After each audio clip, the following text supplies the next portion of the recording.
Bismillahirrahmanirrahim. Assalamualaikum warahmatullahi wabarakatuh. Innal hamdalillah nahmaduhu wa nasta'inuhu wa nastaghfiruh wa na'udzu billahi min shururi anfusina wa min sayyiati a'malina. May yahdihillahu fala mudilla lahu wa may yudlilhu fala hadiya lahu. Asyhadu an la ilaha illallah wahdahu la syarika lah wa asyhadu anna Muhammadan abduhu wa rasuluhu la nabiyya ba'dah. Allahumma salli ala Muhammadin wa ala alihi wa ashabihi ajma'in. Ayyuhal hadirun, ittaqullaha kama qala ta'ala, ya ayyuhalladzina amanu ittaqullaha haqqa tuqatih wa la tamutunna illa wa antum muslimun. Jemaah sidang yang berbahagia, bapak-bapak, ibu-ibu sekalian,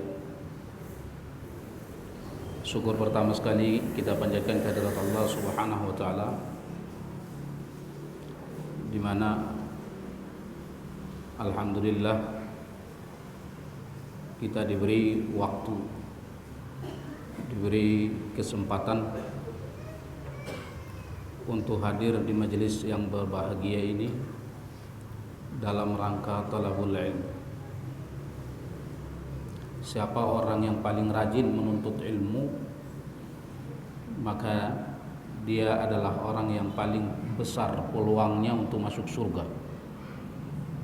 Man salaka tariqan yaltamisu bihi ilman sahalallahu lahu tariqan ilal jannah. Siapa yang melakukan atau siapa menempuh perjalanan untuk menuntut ilmu, sahalallahu lahu tariqan ilal jannah, Allah akan mudahkan perjalanannya menuju surga. Siapa yang melakukan perjalanan menuntut ilmu, jadi yang dimaksud melakukan perjalanan menuntut ilmu secara hakikiyah, iya, dia melakukan perjalanan, dia berjalan untuk menuju sebuah tempat menuntut ilmu. Itu luar biasa, luar biasa pahalanya. Maka kalau kita baca sejarah sahabat-sahabat, sejarah tabi'in, ulama-ulama kita, bagaimana mereka melakukan perjalanan menuntut ilmu, bahkan kadang hanya untuk mendapatkan satu hadis di sebuah negara, mereka akan melakukan perjalanan walaupun itu harus jalan kaki, hanya untuk mendapatkan satu ilmu hadis antar negara. Itu menunjukkan bagaimana pentingnya ilmu. Dan inilah antara lain yang dimaksud oleh Nabi, man salaka tariqan. Jadi harus mau berkorban kalau mau berilmu, berkorban dengan waktu dan lain-lain. Ilmu itu mahal. Tidak ada nikmat yang paling mahal selain daripada Al-Quran. Maka ulama-ulama kita itu seperti umpamanya Imam Ahmad, coba baca sejarahnya bagaimana ia melakukan perjalanan untuk mendapatkan ilmu. Nah, ini antara lain yang dimaksud dengan man salaka tariqan, melakukan perjalanan untuk menuntut ilmu. Seperti yang dilakukan oleh anak-anak kita, mahasiswa kita, lihat mereka pergi ke luar negeri, mereka tinggalkan keluarga mereka untuk menuntut ilmu. Luar biasa ya. Enggak bertemu dengan orang tua, enggak bertemu dengan saudara yang lain. Saya kalau lihat mereka umpamanya di Masjid Nabawi, habis sholat belajar, membuka Al-Quran, membuka hadis, jauh dari Indonesia menggali ilmu, luar biasa. Ini antara lain yang dimaksud man salaka tariqan.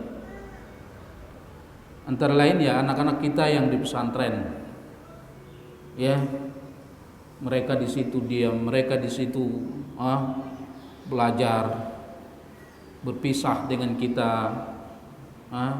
demi untuk menuntut ilmu. Ini namanya man salaka tariqan. Apalagi yang dimaksud man salaka tariqan, Bapak datang dari rumah ke sini.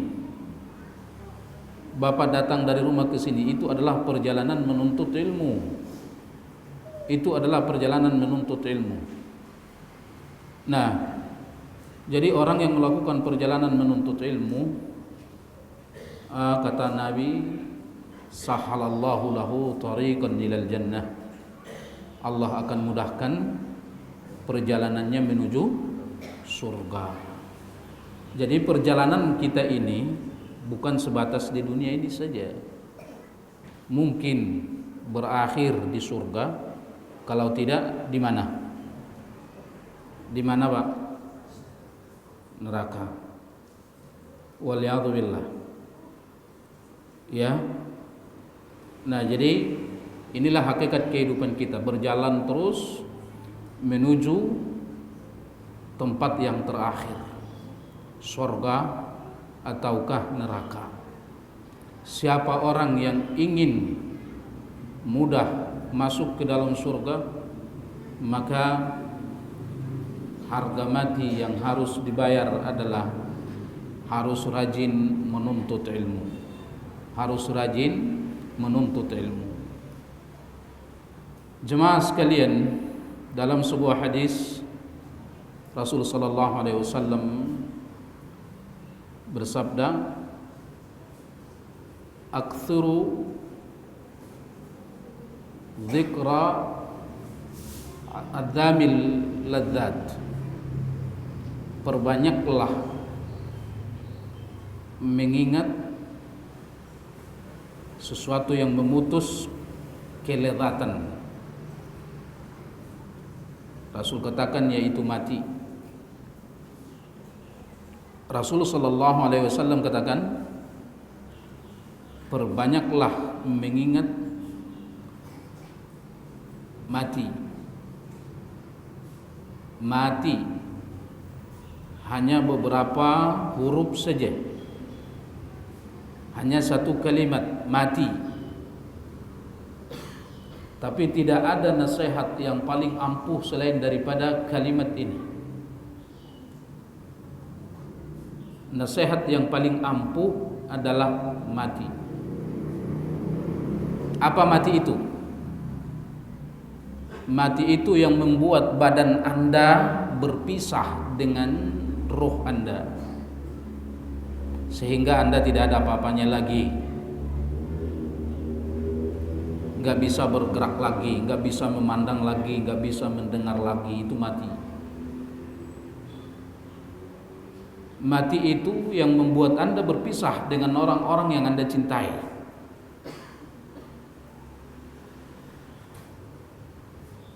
Mati itu akan membuat persendian-persendian Anda berantakan. Kalau mati itu sudah tiba, rongga-rongga tubuh Anda yang ada sekarang ini bagus, itu nanti akan keluar dari situ darah. Itulah mati. Jadi mati ini kalau kita terus-menerus mengingatnya, ini adalah nasihat yang sangat mahal. Tapi sering kita melupakan mati ini. Sebetulnya nggak banyak, tidak perlu kita banyak-banyak mendengarkan nasihat. Kalau kita benar-benar memahami kalimat ini, yaitu mati. Saudaraku sekalian, saya katakan tadi nasihat yang paling hebat adalah kalimat mati. Maka Rasulullah sallallahu alaihi wasallam katakan, jangan kamu lalai dari mati. Maka Allah Subhanahu wa taala katakan bahwa mati itu sangat sakit. Kullu nafsin dha'iqatul maut. Setiap yang berjiwa dha'iqah pasti merasakan Allah pakaikan kalimat dha'iqah itu karena perasaannya nggak enak, karena perasaannya sangat sakit. Maka Allah katakan dengan dha'iqah. Mati itu tidak enak. Tidak ada yang paling menyakitkan dalam periode dunia ini selain daripada mati. Dan tidak ada musibah terbesar dalam fase dunia ini selain daripada mati. Maka dari itu Nabi sallallahu alaihi wasallam katakan, "Man kana fi akhir kalamihi la ilaha illallah dakhala al-jannah." Man kana fi akhir kalamihi la ilaha illallah dakhala al-jannah. Siapa yang kalimat terakhir keluar dari lisannya di akhir hidupnya adalah la ilaha illallah, masuk surga dia. Gampang gak kira-kira? Sekarang gampang gak ngucapin la ilaha illallah? Mau mati gampang gak ngucapin la ilaha illallah? Jadi jangan Bapak berpikir gampang banget la ilaha illallah. Man kana fi akhiri kalamihi la ilaha illallah dakhala al-jannah. Siapa yang akhir daripada ucapannya di dunia ini adalah la ilaha illallah, masuk surga dia. Enteng banget. La ilaha illallah Muhammadur Rasulullah. Kalau itu yang menjadi ucapan kita terakhir di akhir hidup kita, masuk surga kita. Itulah yang menjadi sebab Nabi SAW katakan, laqinu mautakum. Laqinu mautakum, ajari mauta. Kalau dalam bahasa Arab, mauta itu artinya orang yang mau mati, bukan orang yang udah mati. Jadi banyak orang menjadikan hadis ini sebagai dalil boleh tahlilan. Bukan, karena mauta calon mati. Kalau udah mati mayit atau jenazah. Mayit atau jenazah itu adalah sudah mati, bangkai udah. Kalau jenazah itu yang buat gotong jenazah itu. Apa kalau kita keranda ya? Itu namanya jenazah, isinya namanya janazah atau mayit. Kalau belum mati, masih dia dalam proses sakarat, itu namanya mauta. Itu namanya mauta. Maka Nabi SAW katakan, laqinu mautakum, ajari orang yang hendak mati itu dengan mengucapkan kalimat la ilaha illallah. Kenapa Rasul katakan diajarin? Karena gak gampang. Kenapa gak gampang? Seperti segampang sekarang. Karena luar biasanya proses mati itu. Karena luar biasanya ngerinya yang ada dalam pikiran, yang ada di dalam otak orang yang hendak mati, juga dalam pandangannya. Karena matanya itu pandangannya berubah. Yang ada dalam hatinya ketakutan yang luar biasa, kesedihan yang sangat luar biasa. Nah, maka yang akan muncul pada saat itu adalah kebaikan atau keburukan, kemampuan untuk menutup hidup dengan la ilaha illallah atau tidak. Itu adalah tergantung semasa hidupnya. Kalau yang ada di masa hidupnya adalah maksiat, maka yang bergejolak saat itu adalah maksiat. Dia tidak mampu mengucapkan itu. Bagaimana gampangnya mengucapkan kalimat itu? Rasulullah SAW katakan pada pamannya, pamanku ucapkan la ilaha illallah, aku akan menjadi pembelamu nanti di hari kiamat. Mampu enggak Abu Thalib? Tidak. Jadi enggak gampang. Kenapa? Karena memang mati itu sangat luar biasa. Mati itu sangat luar biasa. Maka dari itu, dari hadis tadi, kita dianjurkan oleh agama untuk supaya kalau ada calon jenazah yang hendak mati, kita harus memiliki kesabaran agar supaya kita bisa mengajari dia kalimat la ilaha illallah. Tapi ini nggak mudah juga. Banyak orang nggak sabar. Tapi coba kalau seandainya bapak mampu mengajari orang tua bapak dengan kalimat la ilaha illallah, ini yang menjadi kalimat terakhir keluar dari lisannya, tidak ada bakti yang paling besar selain daripada itu. Kenapa? Karena dakhalal jannah, dia akan masuk ke dalam surga. Maka ini hadis perintah untuk kepada ahlu musibah. Kalau dia memiliki musibah, memiliki keluarga yang hendak mati, harus sabar mendampinginya untuk mengajari orang ini kalimat la ilaha illallah. Jadi kalau kerjaan nangis doang ketika nungguin orang sakit, mendingan keluar. Karena itu bikin pusing, tambah pusing dia. Yang harus kita lakukan itu adalah bagaimana supaya kalimat terakhir yang keluar dari lisannya adalah la ilaha illallah. Kalau bapak sudah lihat dia mengucapkan kalimat la ilaha illallah, ya udah diam, kecuali kalau dia mengucapkan kalimat yang lain lagi. Nah, jemaah sekalian, ini menunjukkan bagaimana beratnya mati. Mengucapkan kalimat yang sangat mudah la ilaha illallah itu tidak mudah ternyata kalau itu terjadi pada saat-saat kematian itu tiba. Kalau itu mudah, maka semua orang akan bisa melakukan itu. Nah, maka dari itu hadiahnya sangat mahal. Siapa yang mengucapkan itu di akhir hidupnya, dakhalal jannah, dia masuk ke dalam surga. Nah, jadi mati itu adalah satu waktu yang paling sulit yang pernah kita alami di dunia ini. Jemaah sekalian, kalau kita terus-menerus ingat mati, tadi saya katakan ini adalah nasihat yang paling berharga. Kenapa? Karena Allah Subhanahu wa taala akan memberikan beberapa hal terhadap orang yang selalu ingat mati. Allah Subhanahu wa taala akan berikan beberapa hal terhadap orang yang selalu ingat mati. Tadi mati itu ngeri ya, Pak?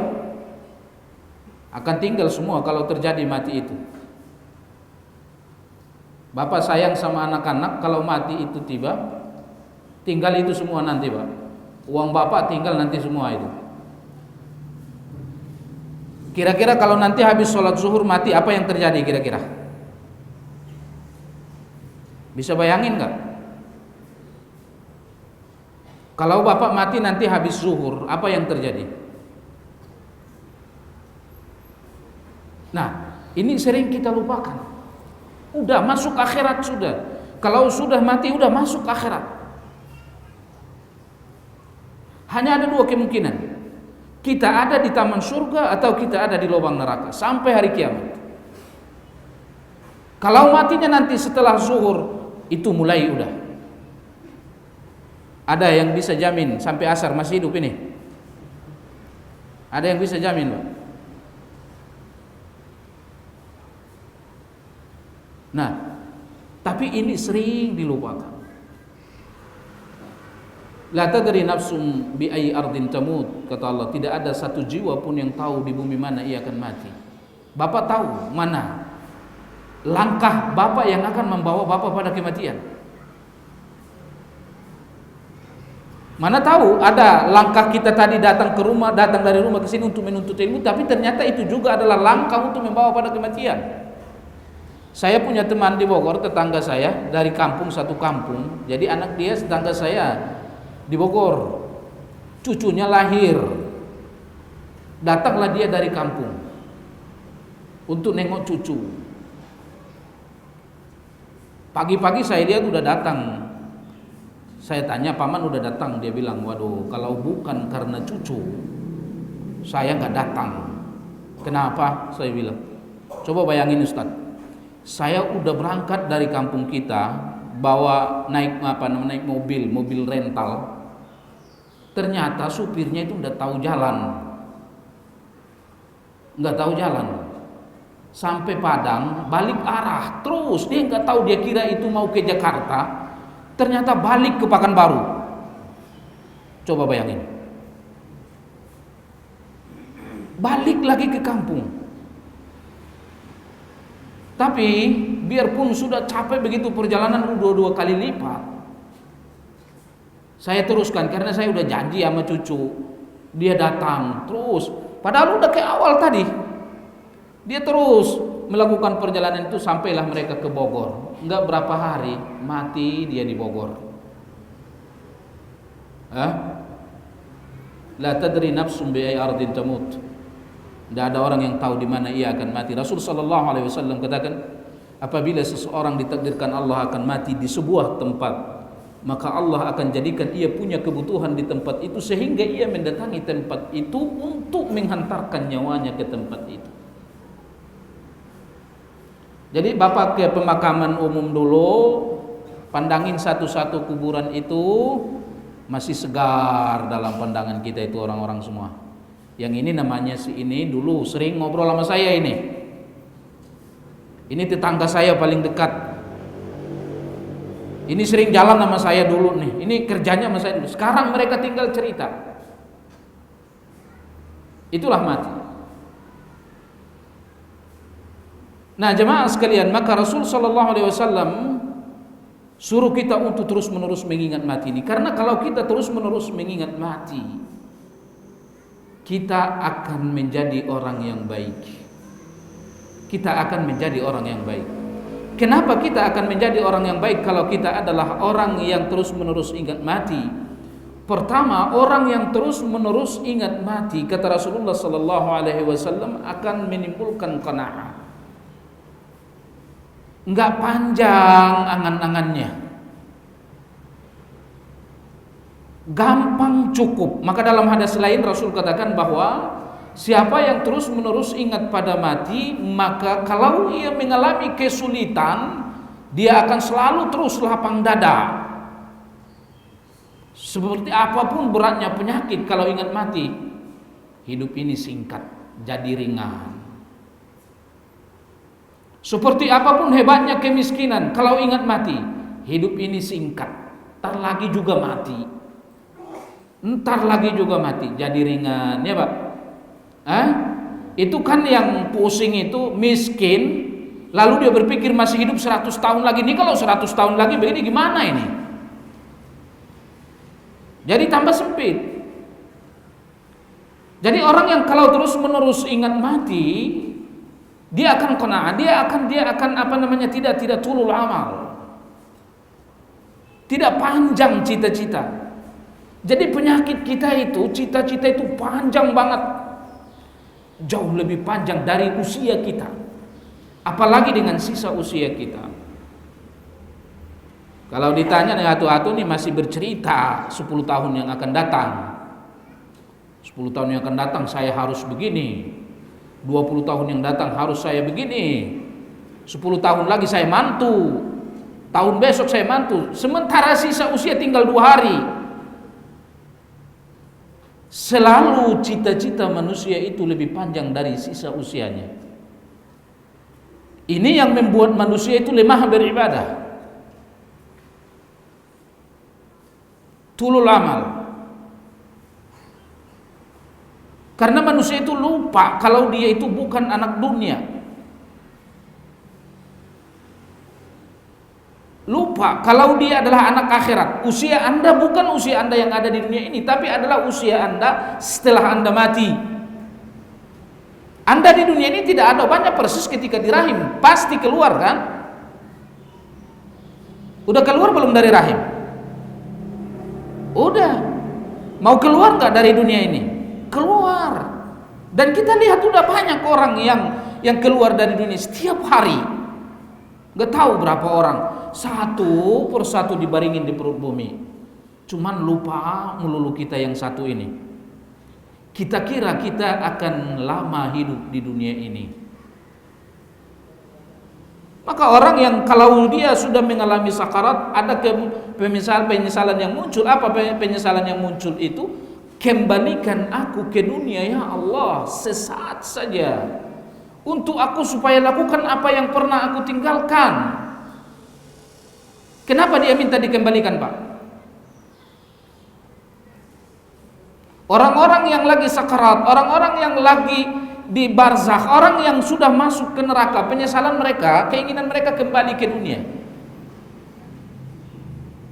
Kenapa ingin kembali ke dunia? Mau ngapain? Mau ngapain, Pak? Hah?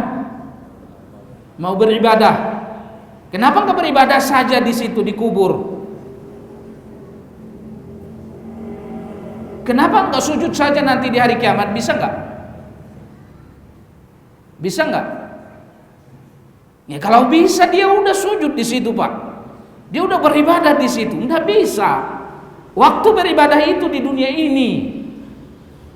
Nah maka jangan pergi ke kuburan saja, Mbah, tolong doain saya. Enggak bisa lagi dia itu. Waktu beribadah itu di dunia ini. Nah maka mereka mengatakan, ya Allah kembalikan aku sesaat saja. Sesaat saja. Karena hanya butuh sesaat saja waktu dunia untuk melakukan satu kebaikan.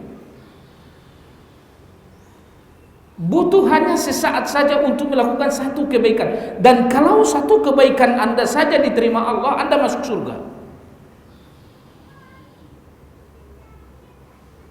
Maka dari itu, ini yang menjadi penyesalan mereka. Akan tetapi waktu dunia ini banyak terbuang, usia dunia ini banyak terbuang karena banyaknya angan-angan. Karena banyaknya angan-angan. Seorang mukmin sejati dia mengerti bahwa dia bukan orang dunia. Dunia ini hanya untuk waktu mengumpulkan belanja. Buktinya jelas, dunia semakin terus meninggalkan kita. Yang menunggu kita adalah akhirat. Kematian itu udah pasti, Pak. Nggak akan maju, nggak akan mundur. Yang jelas waktu terlalu cepat berjalan. Perasaan baru kemarin hari Minggu, udah hari Minggu lagi, udah 7 hari, Pak. Waktu bergeser terus ke depan, sementara waktu Anda yang ditentukan untuk mati nggak berubah, nggak berubah. Jadi ini yang membuat kita lalai beribadah, lemah beribadah, karena lupa tentang perjalanan kita ini, lupa kalau kita sebenarnya adalah orang akhirat, lupa kalau dunia ini hanyalah untuk menentukan nasib kita yang selama-lamanya. Man kanatid dunya hammahu ja'alallahu faqrahu fi 'ainaihi. Siapa yang menjadikan dunia sebagai tujuan hidupnya, Allah akan jadikan dua matanya miskin, kata Rasul. Bagaimana dua mata miskin? Apa yang ia lihat pingin ia miliki. Orang yang menjadikan dunia sebagai tujuan hidupnya, maka ia akan dihukum dengan Allah jadikan dua matanya miskin. Apa yang ia lihat pingin ia miliki. Apakah kira-kira semua apa yang Anda lihat menjadi takdir Anda? Apakah semua apa yang kita lihat menjadi takdir kita? Tidak. Maka Allah akan jadikan mata-mata orang yang menjadikan dunia sebagai tujuan hidupnya miskin. Setiap apa yang ia lihat pingin dia miliki, padahal belum tentu menjadi takdirnya. Farraqa shamlahu. Kalau sudah begitu Allah pecahkan urusannya. Udah habis-habisan bekerja, tenaganya semua untuk mendapatkan apa yang ia lihat, waktunya semua untuk dia mendapatkan apa yang ia lihat, padahal belum tentu itu menjadi miliknya. Kalau itu bukan takdirnya, seperti apapun ia sibuknya, ia tidak akan dapatkan itu. Farraqa shamlahu. Allah akan pecahkan urusannya. Allah jadikan ia sibuk luar biasa, tenaganya habis, waktunya habis untuk mendapatkan apa yang ia cita-citakan. Tapi ingat, wala tatihid dunya illa ma Allah. ia tidak akan dapatkan itu kecuali hanya sebatas apa yang menjadi takdirnya saja. Kira-kira benar nggak yang dikatakan Nabi itu? Benar nggak begitu? Nanti tiba-tiba mati aja udah, mati aja. Mangkanatil akhiratu hammahu, siapa yang menjadikan tujuan hidupnya adalah akhirat, siapa yang menjadikan tujuan hidupnya adalah akhirat,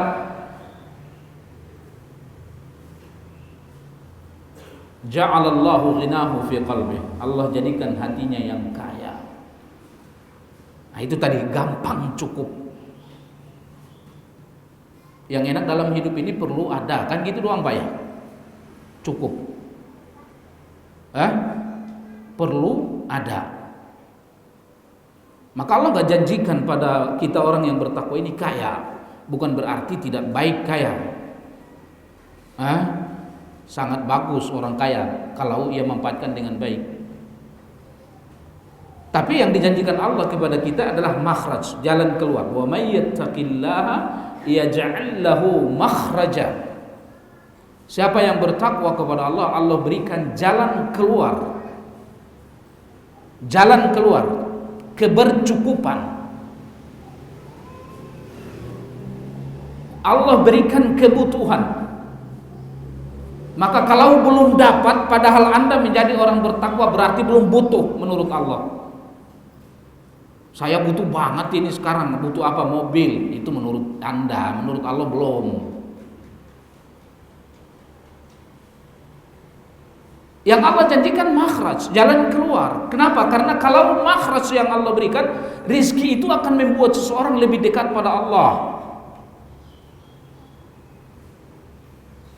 Kalau yang ada adalah makhraj, akan membuat hati seseorang lapang, akan muncul qanaah. Nah maka dari itu Nabi SAW katakan, siapa yang menjadikan akhirat sebagai tujuan hidupnya, ja'alallahu ghinahu fi qalbi, Allah akan jadikan hatinya yang kaya. Wa jama'a syamlahu, dan Allah akan kumpulkan urusannya. Orang sibuk, dia juga sibuk, tapi dia tetap beribadah kepada Allah. Orang sibuk, dia juga sibuk, dia juga orang sibuk, tapi tetap bisa menuntut ilmu, tetap bisa sholat, tetap bisa tahajud, tetap bisa sholat sunnah, tetap bisa qiraatul Quran. Sama-sama sibuk. Jadi jangan dibalik. Anda diciptakan bukan untuk dunia, dunialah yang diciptakan untuk Anda. Kalau Anda balik, salah besar. Anda diciptakan untuk beribadah pada Allah. Anda diciptakan untuk beribadah kepada Allah. Supaya kita bisa beribadah kepada Allah, Allah berikanlah kebutuhan kita dengan menciptakan dunia ini, lalu kita balik. Salah. Kita hidup untuk mendapatkan dunia yang memang diciptakan untuk kita, lalu kita tinggalkan ibadah yang kita diciptakan untuk itu. Salah, salah total. Kesalahan besar. Tidak akan selamat orang yang seperti itu. Maka kalau kita menjadikan akhirat sebagai tujuan hidup kita, Nabi katakan, Allah akan jadikan hatinya kaya. Lalu Allah Subhanahu wa taala akan jadikan semua urusannya, dikumpulkan Allah semua urusannya, sehingga mudah semua urusannya. Urusan dunia jalan, urusan akhirat jalan. Wasatatihi dunya wa hiya raghimah. Wasatatihi dunya wa hiya raghimah. Dan dunia akan datang kepada dia dengan tertunduk-tunduk. Saudaraku sekalian, tidak ada sebab yang paling hebat untuk mendapatkan dunia ini kecuali bertakwa dan bertaubat. Gak ada. Kenapa umat-umat yang dahulu, kaum Nabi Nuh, kaum Nabi Lut, kaum Nabi Saleh, kehilangan dunia, mereka hancur, negara mereka hancur, jiwa mereka hilang karena meninggalkan ketaatan, karena tidak beribadah kepada Allah. Kaum Nabi Nuh coba berdakwah 950 tahun. Dia katakan, ya Allah, aku sudah mendakwahi mereka 950 tahun, tapi justru mereka tambah engkar lagi. Allah katakan, udah bikin sebuah kapal, nanti aku akan hukum, aku akan jadikan banjir besar. Sambil Nabi Nuh membuat kapal terus berdakwah. Sebelum selesai ini kapal, Allah bikin hujan tidak turun, Allah bikin istri-istri mereka tidak melahirkan. Allah bikin tidak turun hujan, Allah bikin istri-istri mereka tidak melahirkan. Fitrah bicara, yang melakukan itu adalah Allah. Orang kafir itu datang pada Nabi Nuh, Nuh, gak datang hujan, repot ini. Istri kami tidak bisa melahirkan.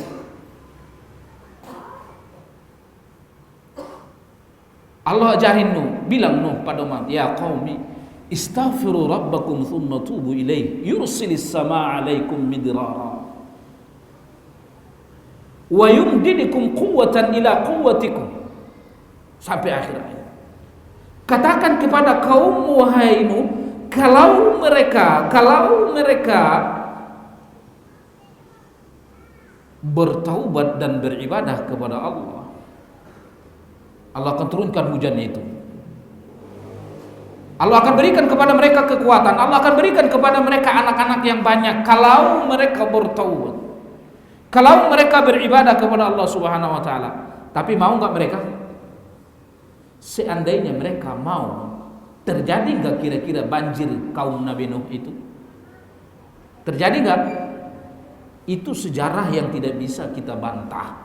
Tapi masih banyak di antara kita yang meyakini bahwa kesuksesan itu adalah muncul dari dirinya. Bukan. Tidak ada sebab kesuksesan dunia akhirat yang paling hebat selain daripada beribadah dan banyak-banyak bertaubat kepada Allah. Gak ada. Umat-umat yang dahulu itu, sebelum mereka Allah hilangkan nikmat dari mereka, Allah hukum mereka, Allah hancurkan mereka, Allah perintahkan bertaubatlah, bertakwalah. Kaum Nabi Saleh durhakanya minta ampun. Apa kata dia? Salih, kalau Tuhanmu itu benar sebagai Tuhan, bilanglah kepada dia supaya dikeluarkan dari batu yang besar itu seekor onta. Seekor onta. Bukan sekedar seekor onta, tapi harus baru beranak. Dan bukan sekedar seperti itu, kami harus melihat kemaluannya masih berdarah karena baru habis melahirkan anaknya. Luar biasa nggak itu? Kata Nabi Saleh, kalau itu terjadi, apakah kalian beriman? Kata mereka, iya, kami beriman.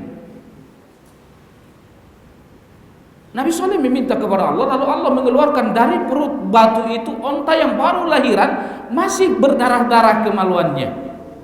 Apakah mereka beriman? Apakah mereka beriman? Hebat gak mukjizat itu? Jangan heran. Ada mukjizat yang lebih hebat dari itu, tidak beriman orang. Apa? Apa mukjizat yang lebih hebat dari itu? Nggak tahu, Pak. Mukjizat lebih hebat dari onta keluar dari perut batu melahirkan, apa yang lebih hebat dari itu? Al-Quran. Nggak ada yang paling hebat mukjizat yang pernah turun dari langit selain daripada Al-Quran. Emang ada? Al-Quran itu sekarang ada di tengah-tengah kita. Mengaku muslim, banyak gak yang tergiur untuk mempelajarinya? Maka Al-Quran itu Allah katakan nabaul azim, berita yang sangat agung. Tidak satu titik pun di dalam Al-Quran itu ada yang batil. Tidak ada di situ yang salah.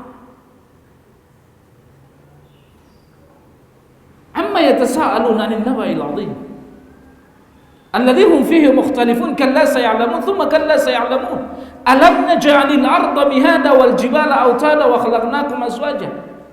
Banyak manusia yang menaruh keraguan terhadap Al-Quran. Pak, enggak ada mukjizat yang pernah turun yang terjadi pada tangan setiap nabi dan rasul yang paling hebat selain daripada Al-Quran, dan itu sekarang ada di hadapan kita. Allah katakan, tidakkah kamu lihat bagaimana bumi ini Allah ciptakan, Allah hamparkan dengan begitu bagus. Perhatikan bumi ini. Apakah bumi ini ada begitu saja tanpa ada yang menciptakan? Tidak. Buktinya tidak satu orang pun yang mampu membuat sehelai daun. Sekarang Allah sudah bikin sehelai daun. Ada nggak satu orang yang bisa mengiringkan itu? Tinggal ngiringin doang, nggak usah ngeciptain. Ngeringin tuh, keringin satu pun daun mangga itu lalu jatuhkan dari pohonnya. Ada yang bisa? Nggak ada yang bisa. Siapa yang melakukan ini semua? Apa yang kita lihat adalah Allah. Adalah Allah. Dikarenakan manusia percaya dengan apa yang ia lihat saja, maka Allah mengajak kita dengan apa yang kita lihat. Nah, alam ini Anda lihat, siapa yang melakukan ini semua? Allah. Dan coba Anda cari apa ada yang salah di sini. Kalau jawabnya tidak ada yang salah, maka Al-Quran itu pun datang dari yang menciptakan alam ini. Tidak mungkin ada di situ yang salah. Tidak mungkin.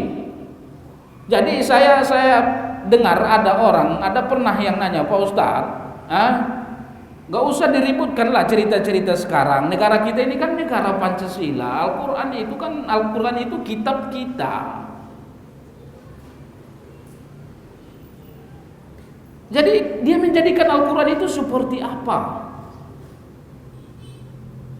Ini negara-negara Pancasila. Nah, jadi saya jawab, kalau ini negara bukan Allah yang punya, ya udah, ngomonglah begitu. Tapi kalau masih Allah yang punya bumi ini, maka yang menurunkan Al-Quran itu adalah dari yang menciptakan bumi Indonesia ini. Nah, jemaah sekalian, kita kembali pada kajian kita. Apakah kaum Nabi Soleh itu beriman? Tidak. Nabi Soleh mengatakan, kalau kalian tidak mau beriman, ya udah, nggak apa-apa. Tapi jangan ganggu ini onta. Biarin dia mau makan rumput yang mana aja, mau minum air yang mana aja. Hadiyatullah, ini onta Allah. Apa yang terjadi? Mereka bunuh. Jemaah sekalian, lalu Nabi Soleh mengatakan, kalau kalian tidak beriman gak ada masalah, tapi ini malah kalian bunuh ini onta. Allah hanya mengatakan jangan bunuh, biarkan dia mau makan rumput yang mana saja, mau minum air yang mana saja, tapi justru kalian bunuh. Kalau kalian tidak bertaubat, Allah akan hukum kalian. Allah akan matikan kalian. Artinya hilang nikmat. Tapi Allah tunggu taubat kalian 3 hari. Hari yang pertama, wajah kalian akan kuning. Kalau tetap masih belum bertaubat, hari kedua wajah kalian merah. Kalau masih belum bertaubat, hari ketiga wajah kalian hitam. Allah berbicara melalui Salih, baru besok yang dibicarakan.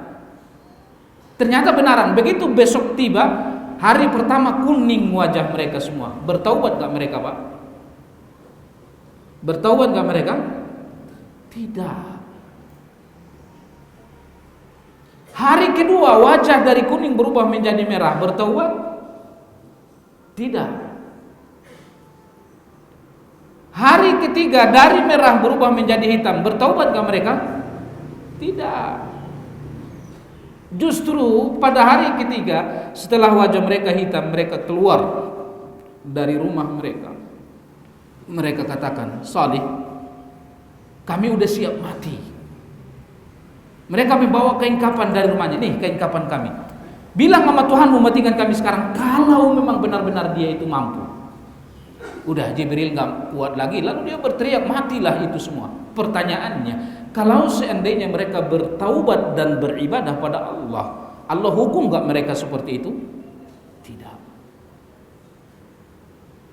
Nah, jadi tidak ada sebab kesuksesan, sebab rizki dan lain-lain di dunia dan sampai akhirat selain daripada beribadah kepada Allah dan taat kepada Allah Subhanahu wa taala. Maka itulah yang menjadi sebab. Nabi katakan, siapa yang menjadikan dunia akhirat sebagai tujuan hidupnya, Allah akan jadikan hatinya lapang, hatinya gampang cukup, lalu Allah akan mudahkan semua urusannya. Lalu Allah Subhanahu wa taala akan datangkan kepada dia dunia. Jadi bukan dia yang mendatangi dunia. Dunia akan datang kepadanya wahiyya raghibah, dalam keadaan tertunduk-tunduk. Nah, jadi orang yang selalu ingat mati tidak memiliki angan-angan yang panjang. Tidak memiliki angan-angan yang panjang dan dia memiliki sifat qanaah, lapang hati. Munculnya maksiat, tidak terkendalinya syahwat, faktor terbesarnya adalah karena kecintaan yang berlebihan terhadap dunia. Allah katakan ada dua pokok yang menjadi penduduk neraka. Fa amma man tagha wa atharal hayatad dunya. Fa amma man tagha wa atharal hayatad dunya. Siapa yang akan masuk neraka itu? Orang yang tagha. Apa yang tagha? Tidak beribadah secara umum. Kafir maupun orang yang mengaku mukmin. Meninggalkan ibadah, masuk neraka. Wa atharal hayatad dunya. Orang yang beribadah bisa jadi tapi ibadahnya lalai, tidak benar, atau mungkin terjadi di sana riya, tidak ikhlas dan lain-lain. Apa yang menjadi sebabnya? Atharal hayatid dunya, karena memilih dunia daripada akhirat. Karena memilih dunia daripada akhirat. Nah, maka dari itu orang yang selalu ingat mati, maka dia tidak memiliki angan-angan yang panjang. Dia memiliki qanaah dalam kehidupan ini. Nah, kalau itu yang terjadi, maka akan lebih mudah untuk mengalahkan dan mengendalikan syahwat. Nah, jemaah sekalian, apa yang kedua yang Allah akan berikan kepada orang yang selalu ingat mati? Yang akan Allah berikan pada orang yang selalu ingat mati adalah segera bertaubat. Segera bertaubat. Orang-orang salaf mengatakan, aku nasihatkan kepada kalian jangan sampai ada kalimat nanti. Ini adalah nasihat ulama salaf. Jangan sampai ada dalam kamus hidup kita nanti. Belajar yuk nanti. Salat yuk nanti. Bertaubat yuk nanti.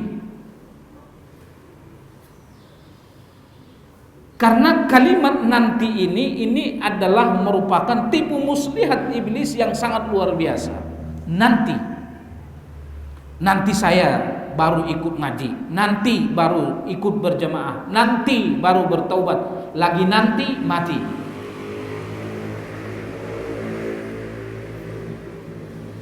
Nah, maka orang yang selalu ingat mati tidak berani menunda taubat.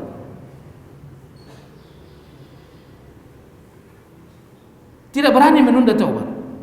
Dan coba bayangkan kalau orang mati dalam keadaan menunda taubat, maka ia akan membawa mati dosanya. Saya pernah sampaikan bahwa sebesar apapun itu dosa, apapun itu bentuknya dosa, asal kita taubati, Allah akan maafkan. Dan cara mentaubatinya sangat gampang, hanya menyesalinya saja. Dan Anda cukup mengatakan astagfirullah. Lalu ada orang yang masuk neraka karena dosa banyak. Apa jawabannya? Apakah karena Allah tidak ampuni? Iya. Kenapa Allah tidak ampuni? Gak mau meminta maaf, itu aja. Atau mungkin menunda perminta maafan itu. Maka dari itu, kalau kita ini sudah mau mendekat pada kematian, Allah kasih tanda-tanda. Rambutnya putih, itu pertanda semakin muda enggak? semakin muda. Matanya rabun, itu bertanda apa itu? Kulitnya keriput, itu bertanda apa? Mati dekat. Taubatlah. Itu maksudnya. Mati sudah dekat, taubatlah. Karena kalau sudah ruh ada di kerongkongan, itu tidak lagi diterima taubat. Maka Allah katakan ketika orang-orang yang ada di neraka meminta supaya dikembalikan ke dunia sesaat saja, Allah katakan, awalam nu'ammirukum ma yatadzakkara fihi man tadzakkara wa ja'akumun nadhir. Bukankah ketika di dunia dulu aku berikan kesempatan yang cukup panjang, 60 tahun, 70 tahun, hanya mengucapkan astagfirullah. Aku berikan peringatan, aku turunkan Al-Quran, aku utus Rasul, aku bikin rambutmu, uban matamu, rabun, tapi tetap tidak mau bertaubat. Persoalan dosa sebanyak apapun dan apapun bentuknya, asal Anda katakan astagfirullah dan Anda menyesali itu, bertekad tidak mengulanginya lagi, Allah maafkan. Kenapa itu tidak terjadi? Karena minimnya ilmu. Dengan minimnya ilmu, gak ada rasa takut pada Allah. Dia gak kenal Tuhannya, dia gak kenal dengan hari kiamat itu. Yang dia tahu apa yang di depan matanya, akan hidup selama-lamanya di dunia ini. Jadi sebesar apapun dosa, apapun bentuknya, asal mau meminta maaf, Allah maafin. Dan Allah tunggu perminta maafan ini. Kalau bapak berusia 60 tahun, 60 tahun Allah tunggu. Tapi ada orang yang mati sampai mati 60 tahun. Sampai 60 tahun usianya mati dalam keadaan tidak bertaubat. Apa yang menjadi sebabnya? Nanti. Nanti aja. Nah ini, orang yang selalu ingat mati, maka akan mampu segera bertaubat. Orang yang selalu ingat mati akan semangat beribadah. Beribadah. Siapa yang selalu semangat beribadah? Orang yang selalu ingat mati. Dalam Al-Quran, Allah Subhanahu wa ta'ala membagi orang yang beriman di kalangan umat Muhammad ini 3 kelompok. Kita umat Muhammad ini gak keluar dari yang 3 ini. Allah katakan, ثم أورثنا الكتاب الذين اصطفينا من عبادنا. Kemudian kami wariskanlah kitab itu. Menunjukkan, kalau kita baca pada ayat sesudahnya juga, menunjukkan bahwa ini Al-Quran adalah kitab yang paling mulia. Ada penjelasannya dalam ayat sesudahnya. Al-Quran yang sangat mulia itu kami wariskan kepada hamba-hamba yang menjadi pilihan kami. Siapa itu hamba-hamba yang menjadi pilihan? Umat Muhammad. Tidak ada umat yang paling mulia selain daripada umat Muhammad. Akan tetapi umat Muhammad yang mengaku beriman ini menyikapi Al-Quran ini 3 kelompok. Al-Quran ini 3 kelompok. Nah, Bapak pernah dengar Umar mengatakan, hisab dirimu sebelum engkau dihisab Allah? Pernah dengar Allah katakan, baca dirimu sebelum hari esok? Jadikanlah ayat ini sebagai tolak ukur, ada posisi mana Anda sekarang.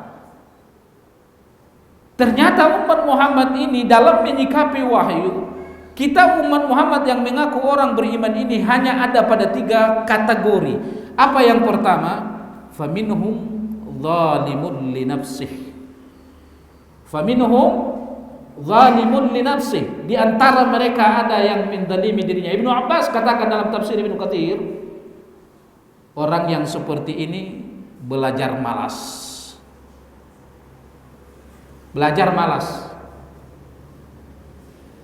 Terkadang melakukan kewajiban, terkadang meninggalkan kewajiban. Ibadah-ibadah yang sunnah gak jalan. Terkadang melakukan dosa besar, terkadang gak mau melakukan dosa besar. Dosa kecil lancar. Inilah zalimun li nafsih. Mudah-mudahan yang di sini nggak ada pada kelompok ini. Apa tadi zalimun li nafsih?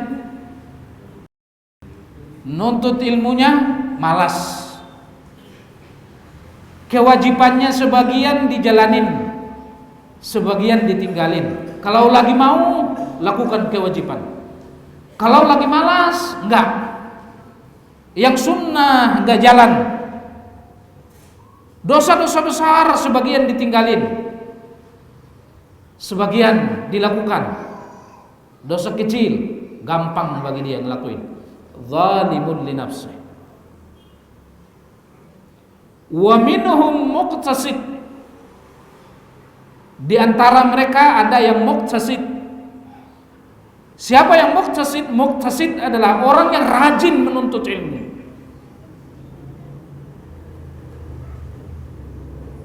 Lalu ketika ia menuntut ilmu, dia tahu kewajibannya, dia lakukan kewajibannya dengan baik. Dia tidak lagi meninggalkan kewajibannya. Lalu dia tambahi apa yang wajib itu dengan ibadah-ibadah sunnah. Salat 5 waktu iya, berjamaah iya. Lalu dia tambahi rawatib, dia tambahi duha, dia tahajud dan lain-lain. Pak, kita yang udah usia 40 tahun ini wajar enggak kalau tidak tahajud? Masih wajar enggak? Kalau anak-anak ini belum usia 40 tahun wajar enggak tahajud, Pak? Tapi kalau udah 40 tahun ke atas enggak wajar kalau enggak tahajud. Enggak wajar. Jadi muktasid itu adalah dia melakukan ibadah-ibadah yang sunnah. Setelah dia melakukan yang wajib dengan baik, dia tinggalkan semua dosa besar. Tapi terkadang imannya jadi drop, jadi lemah, jatuh juga kadang-kadang pada dosa besar, jatuh juga pada dosa kecil. Ini muktasid. Ini muktasid. Yang kedua, sabiqum bil khairat.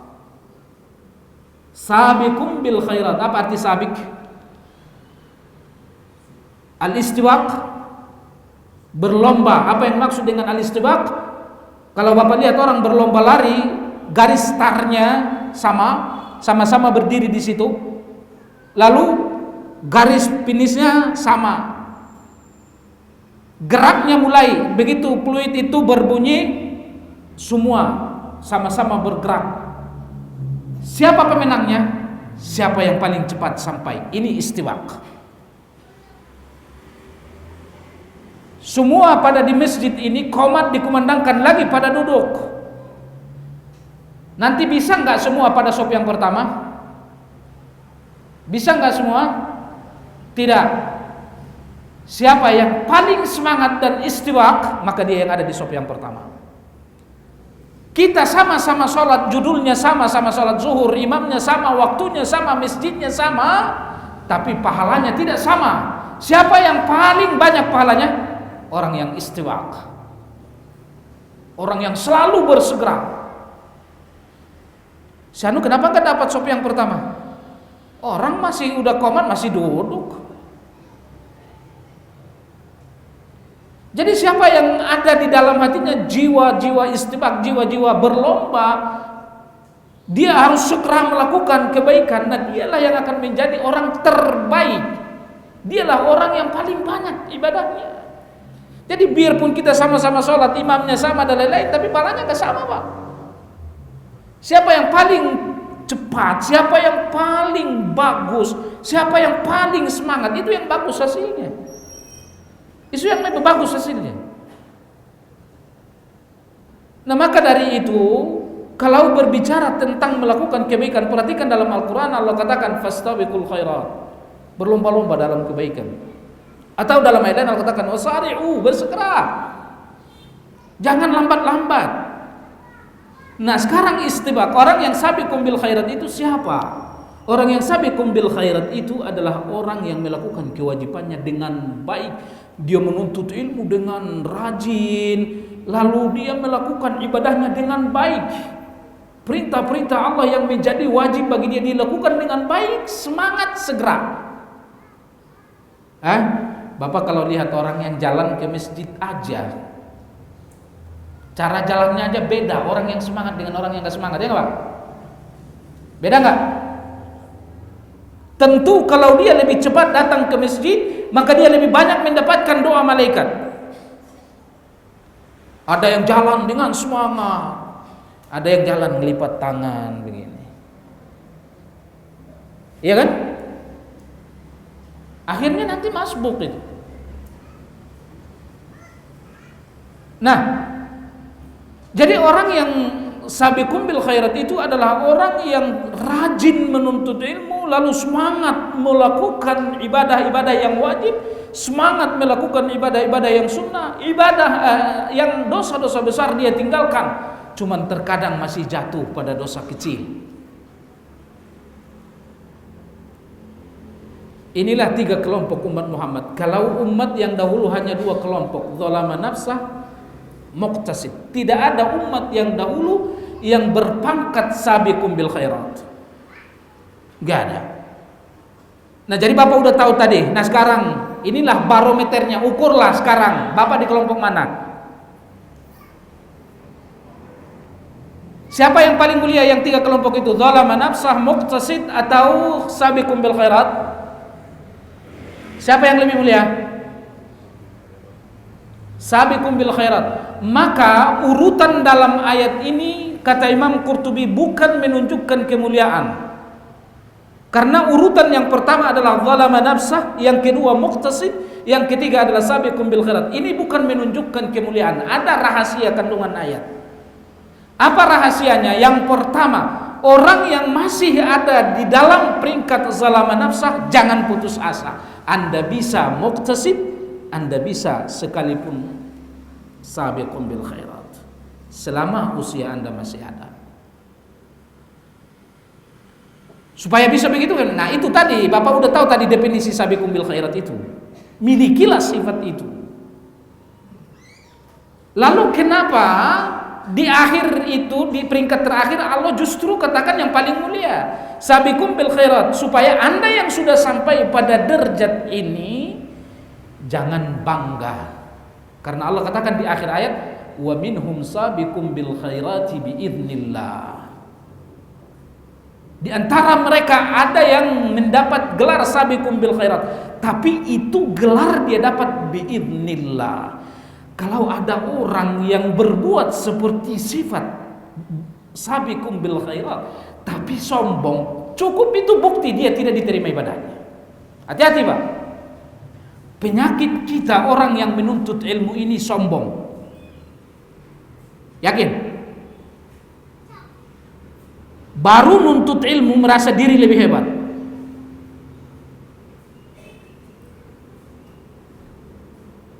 Dan bukan penuntut ilmu saja, ulama saja itu penyakitnya itu.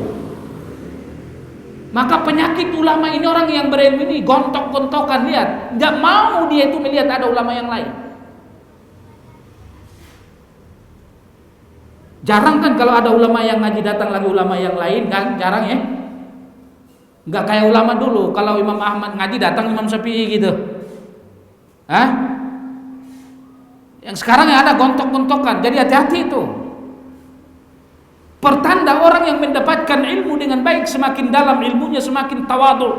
Jangan pernah Anda menuntut ilmu lalu Anda merasa diri Anda lebih baik dari orang lain. Jangan Anda pernah merasa ketika ibadah Anda bagus lalu Anda merasa lebih baik dari orang lain. Kenapa? Kemampuan itu datang dari Allah Subhanahu wa taala. Wa minhum sabiqum bil khairati biidznillah. Dan di antara mereka ada yang sabiqum bil khairat, itu terjadi, itu mereka mampu seperti itu karena izin Allah. Jadi kalau sudah merasa mampu dengan derajat sabiqum bil khairat atau muqtasid, jangan pernah merasa diri hebat. Kalau sudah mampu menuntut ilmu, jangan pernah memandang remeh orang yang tidak berilmu. Bersyukurlah pada Allah, saya mau menuntut ilmu, dia tidak mau menuntut ilmu. Jangan justru Anda meremehkan orang. Kenapa? Karena itu semua adalah terjadi karena biiznillah.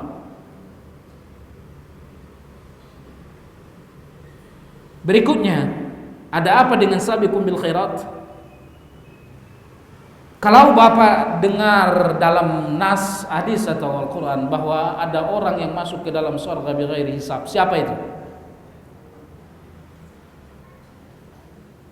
Bighairi hisab, yang kalau kita kumpulkan nas hadis-hadis tentang itu, yang akhirnya jumlah bighairi hisab dari kalangan umat Muhammad ini adalah 4.900.000.000 orang. Bighairi hisab, tidak ada proses apa-apa. Bangkit dari kubur sudah disambut 2 malaikat, lalu nanti tiba-tiba masuk surga saja, bighairi hisab. Siapa itu? Mereka adalah sabiqum bil khairat. Dan Bapak tadi tahu sudah apa sifat sabiqum bil khairat.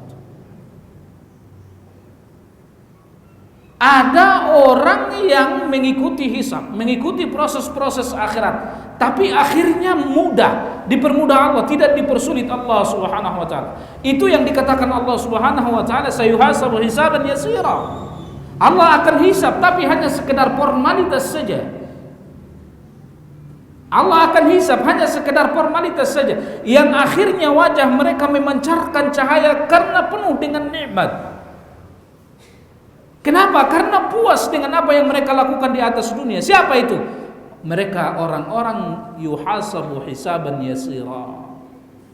Siapa mereka yuhasabu hisaban yasira? Mereka adalah muqtasid. Mereka adalah orang-orang yang muqtasid, yang kalau mereka dihisab hanya formalitas saja. Allah tanya catatannya, tapi Allah tidak mendebatnya. Orang-orang seperti ini Allah Subhanahu wa taala tanya buku catatan catatan amal terakhir, dan yang paling awal adalah catatan dosa-dosa kecil. Orang sayuhasabu hisaban yasira. Bagaimana cara Allah menghisabnya? Allah katakan buka buku catatanmu. Begitu dia buka buku catatannya, ini orang memiliki buku yang covernya warnanya putih. Lalu pada lembaran-lembaran pertama ternyata itu dosa-dosa kecil. Jadi di lembaran pertama yang akan Allah interview itu adalah dosa-dosa kecil. Tapi biarpun dosa kecil, kalau sampai Allah bertanya, kenapa Anda lakukan ini? Kenapa Anda lakukan ini? Itu pasti masuk neraka udah. Kalau sampai ada kalimat kenapa, gak akan ada yang bisa jawab. Maka Rasul katakan manih tujiba udziba. Siapa yang nanti sampai Allah debat satu pun catatan amalnya udziba, pasti masuk neraka. Maka Fudail bin Iyad pernah berkata kepada seorang yang berusia 60 tahun, Anda sekarang usianya berapa tahun? Kata Fudail, orang itu bilang 60 tahun. Kata Fudail bin Iyad, Anda sudah lama melakukan perjalanan menuju Allah. Iya, sudah lama, 60 tahun. Inna lillahi wa inna ilaihi raji'un, kata orang itu. Anda tahu enggak makna daripada apa yang Anda ucapkan? Dia bilang tidak. Kalau Anda katakan bahwa Anda adalah datang dari Allah, maka berarti perjalanan akhir Anda ini adalah Anda berdiri di hadapan Allah. Perjalanan akhir daripada Anda ini adalah Anda berdiri di hadapan Allah. Satu persatu Pak, berdiri di hadapan Allah. Untuk apa? Fudail mengatakan kalau Anda berdiri di hadapan Allah, berarti Anda harus mempertanggungjawabkan satu persatu catatan amalmu. Lalu apa yang harus saya lakukan? Fudail mengatakan ya siapkan jawaban untuk itu. Siapkan jawaban untuk itu. Kalau berani meninggalkan salat hari ini, Allah akan tanya nanti apa jawabannya, siapkan. Kalau Anda menemukan jawabannya, lakukan. Kalau enggak, jangan sampai. Karena kalau sampai Allah katakan kenapa, masuk neraka. Terus apalagi yang harus saya lakukan wahai Fudail? Kata Fudail, segeralah engkau bertaubat. Segeralah engkau beribadah kepada Allah Subhanahu wa taala. Karena kalau tidak, engkau akan kembali kepada Allah dengan membawa dosa semua usiamu. Tapi kalau sekarang Anda bertaubat, segera Anda kembali kepada Allah Subhanahu wa taala, maka Anda tidak membawa dosa yang sudah lewat. Akhirilah sisa hidupmu ini dengan bertaubat dan beribadah kepada Allah sehingga engkau mati dalam keadaan husnul khatimah. Udah ada yang 60 tahun, Pak? Belum ada yang jawab. Masih muda semua. Ada nggak yang 60 tahun? Udah jauh, Pak. Bisa jadi mau nyampe. Yang 20 tahun aja banyak yang udah nyampe, ya nggak? Hah? Nah ini. Jadi catatan yang ditanya itu pertama adalah dosa-dosa kecil. Tapi Allah nggak jawab, nggak tanya, Pak. Kalau orang itu sayuhasabu hisaban yasira. Allah nggak tanya. Setelah selesai dosa kecil ini dibolak-balik, lalu lembaran berikutnya dosa besar. Udah tambah takut lagi. Yang tadi udah ada minta ampun takutnya, baru dosa kecil. Nah sekarang catatan dosa besar di lembaran-lembaran pertengahan. Apa kata Allah? Udah, yang kecil aja ente takutnya minta ampun, apalagi yang ini. Udah, ini lewatin aja. Kok dilewatin ya Allah? Hunaka dzunubun katsir, ini yang paling gede-gede. Iya, ketika di dunia dulu aku tahu, aku dengar, aku lihat kau lakukan itu. Tapi di dunia dulu aku nggak bongkar dosamu ini kan? Maka terlain bentuk kasih sayang Allah kepada kita, Allah tidak bongkar dosa kita. Allah tidak permalukan kita dengan dosa kita. Kalau Allah bikin kayak orang Yahudi dulu, begitu melakukan dosa datang malaikat catat di depan pintu, gimana kira-kira? Yahudi pernah digitukan sama Allah, iya. Ketika di dunia dulu engkau lakukan dosa ini, aku tahu, aku lihat, aku catat tuh catatannya. Tapi kan aku tutupi, aku nggak permalukan engkau. Hari ini engkau aku maafkan. Gimana kira-kira? Lalu Allah Subhanahu wa taala katakan, buka lembaran berikutnya. Begitu dibuka lembaran berikutnya, catatan nama. Catatan nama.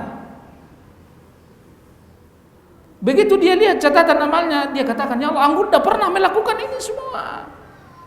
Iya, kan dulu ketika dunia aku bilang, walanajziyannahum bi ahsani ma kanu ya'malun. Saya akan balas amal kalian jauh lebih baik dari apa yang kalian lakukan. Minimal 10 kali lipat sampai 700 kali lipat, bahkan bisa lebih. Maka begitu dia lihat ini luar biasa catatan kebaikan ini. Dia tidak merasa bahwa itu ia melakukan itu, karena memang Allah balas minimal 10 kali lipat sampai 700 kali lipat, bahkan lebih dari 700 kali lipat.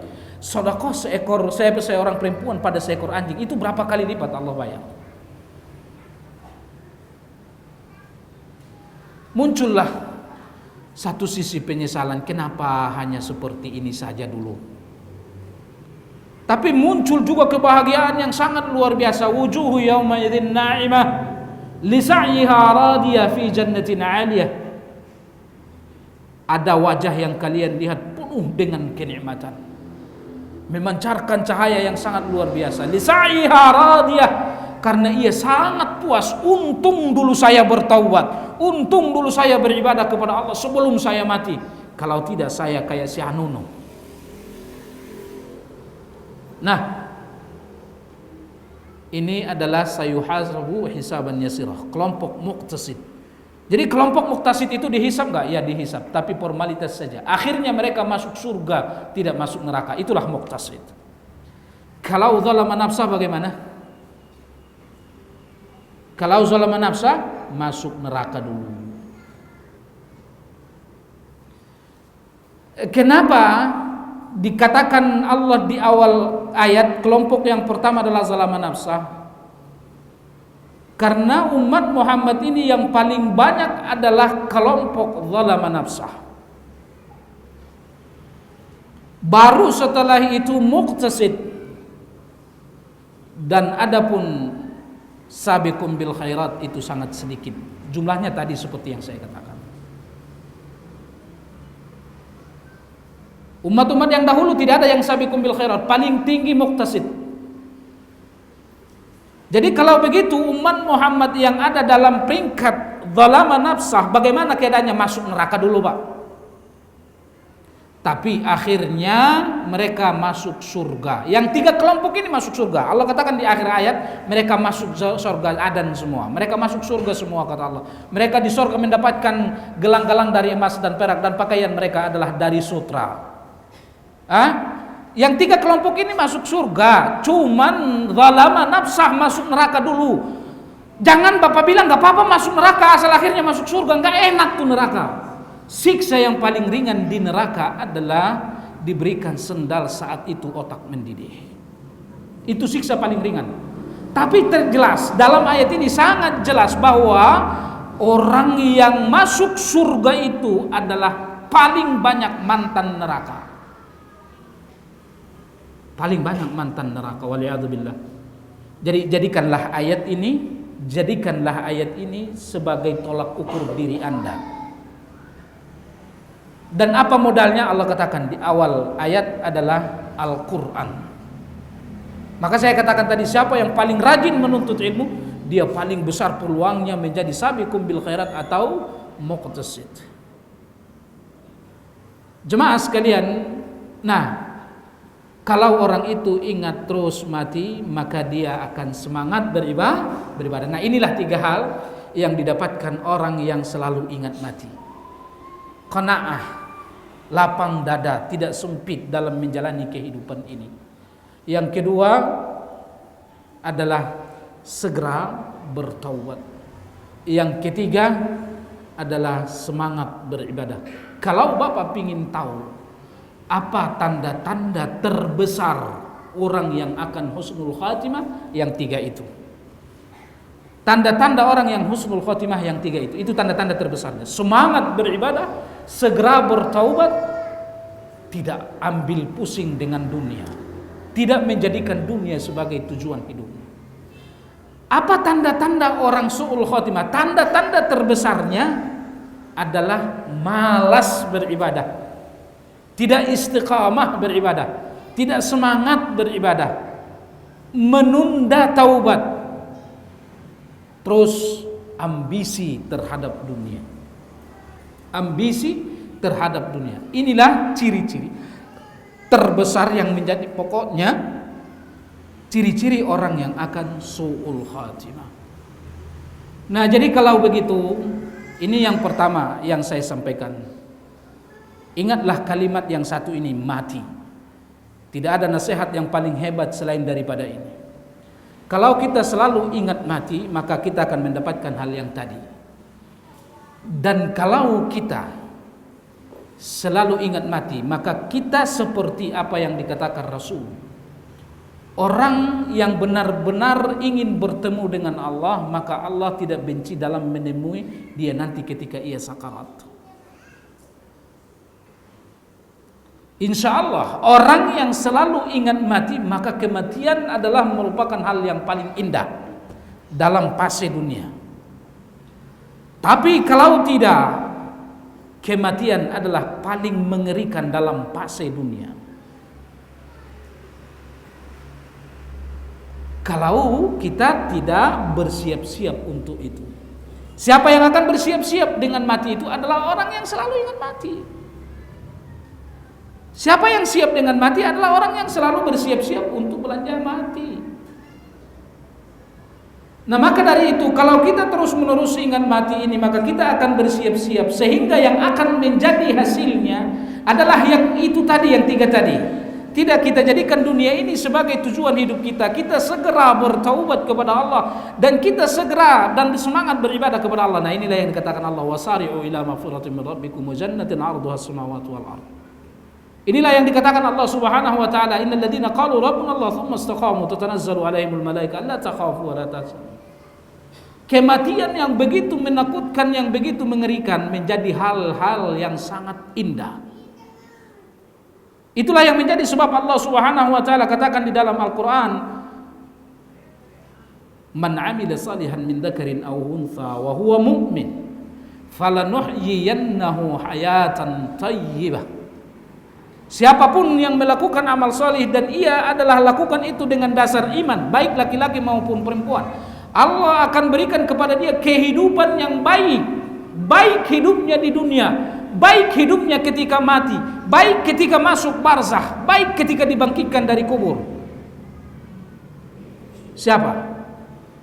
Orang yang beriman dan beramal saleh. Perhatikan di dunia ini dengan baik-baik. Siapa orang yang paling baik hidupnya? Orang yang paling tenang hidupnya di atas dunia ini, selain daripada orang yang beribadah dengan baik dan orang yang beriman dengan baik. Gak ada. Gak ada. Kebaikan hidup dunia akhirat adalah apabila Anda memiliki iman yang bagus. Ini langkah awal. Karena amal saleh tidak akan muncul tanpa iman yang bagus. Iman yang bagus tidak akan muncul tanpa ilmu. Maka semakin rajin orang menuntut ilmu, semakin bagus imannya. Semakin bagus imannya, semakin sempurna takutnya pada Allah. Semakin sempurna takut seseorang kepada Allah, semakin sempurna ibadahnya, semakin semangat dia beribadah, semakin mulia dia. Man khafa adlaja. Siapa yang takut pada Allah, maka ia pasti semangat beribadah. Man adlaja balagal manzil. Siapa yang paling semangat beribadah, dia yang paling mulia. Benar enggak itu, Pak? Siapa di antara kita paling mulia? Siapa yang paling bertakwa? Siapa yang paling bertakwa? Siapa yang paling semangat beribadah? Siapa yang paling semangat beribadah? Siapa yang sempurna takutnya pada Allah? Siapa yang akan takut pada Allah? Adalah orang yang semakin kenal dengan Allah. Bagaimana Anda kenal dengan Allah? Anda harus paham Al-Quran hadis.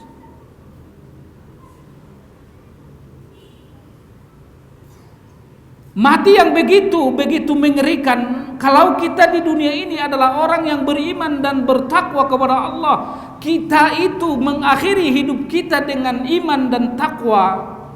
Allah katakan, innal ladzina qalu rabbuna Allah tsumma istaqamu. Allah Subhanahu wa taala katakan, orang yang mengatakan aku beriman kemudian ia istiqamah, dia melakukan ibadah dengan tekun sampai mati. Tatanazzalu alaihimul malaika alla takhafu wa la tahzanu. Allah akan turunkan malaikat yang mengambil rasa takut dan rasa sedihnya. Bisa enggak Bapak bayangkan bagaimana rasa takut saat itu? Bagaimana rasa sedih saat itu? Luar biasa, Pak. Ketika ruh ada di kerongkongan. Kalau sudah ruh ada di kerongkongan, pandangan mata itu berubah, Pak. Maka Rasul sallallahu alaihi wasallam ketika ia datang ke rumah Abu Salamah, lalu Abu Salamah matanya sudah terbuka karena wafat, kata Rasulullah sallallahu alaihi wasallam, "Idza qubida ar-ruh tabi'ahu al-basar." Apabila ruh sudah dicabut maka mata mengikutinya. Artinya setiap orang yang mati ketika ruhnya ada di kerongkongannya, dia melihat ruhnya keluar. Dia melihat ruhnya keluar, dalil bahwa ruh itu memiliki jasad. Tapi yang hanya bisa melihat itu malaikat-malaikat dan diri orang yang memiliki ruh ini. Maka Rasul katakan ketika ruh dicabut, tabi'ahul basar, pandangan mengikuti ruh itu. Jadi saat itu pandangan mata kita sudah berubah. Kita melihat ruh kita keluar dari jasad kita. Kita melihat malaikat satu persatu turun dari langit dengan jumlah yang sangat banyak.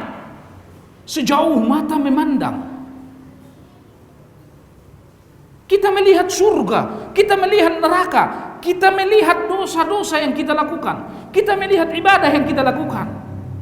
Rasul sallallahu alaihi wasallam katakan antara lain ciri-ciri orang yang husnul khatimah adalah keluar keringat dari keningnya. Imam Qurtubi mengatakan kenapa hal itu terjadi? Kenapa yang keluar keringat adalah dari keningnya saja? Kenapa? Karena ruh sudah keluar dari ujung jari jemari kaki. Karena kalau kita lihat tadi, itu perlahan-lahan ruh itu keluar awalnya dari ujung jari-jari jemari kaki, semakin ke atas, semakin ke atas, semakin ke atas. Ketika ruh ada di kerongkongan, dia melihat semua dosa-dosanya. Dan Allah Subhanahu wa taala memaafkan dia dengan mengeluarkan pernyataan melalui malaikat. Dengan ia melihat dosanya, lalu Allah memberikan maaf kepada dia, keluar rasa malu yang sangat luar biasa yang menyebabkan keluar keringat dari keningnya. Kenapa keluar keringat itu? Karena dia sudah melihat dosa-dosa itu semua. Muncul rasa malu yang sangat luar biasa, kata Imam Qurtubi. Kenapa di keningnya? Karena yang terakhir ruh itu keluar dari kepala kita. Jadi coba bayangkan Pak, rasa takut pada saat itu seperti apa? Sedihnya meninggalkan dunia ini saat itu kayak apa? Kalau ini diberikan rasa takut pada saat ini di ketika hidup kita di dunia, tidak ada yang hidup. Maka Allah katakan dalam Al-Quran, وَلَنَبَلُوَنَّكُمْ بِشَيْءٍ مِّنَ الْخَوْفِ. Aku akan pasti uji setiap kalian dengan sedikit rasa takut. Maka tidak ada ujian yang paling berat selain daripada takut. Maka konsekuensi dosa adalah takut. Konsekuensi dosa adalah takut. Nah maka coba Anda bayangkan kalau Anda sudah tidak lagi meragukan kematian dan Anda sudah lihat kematian itu.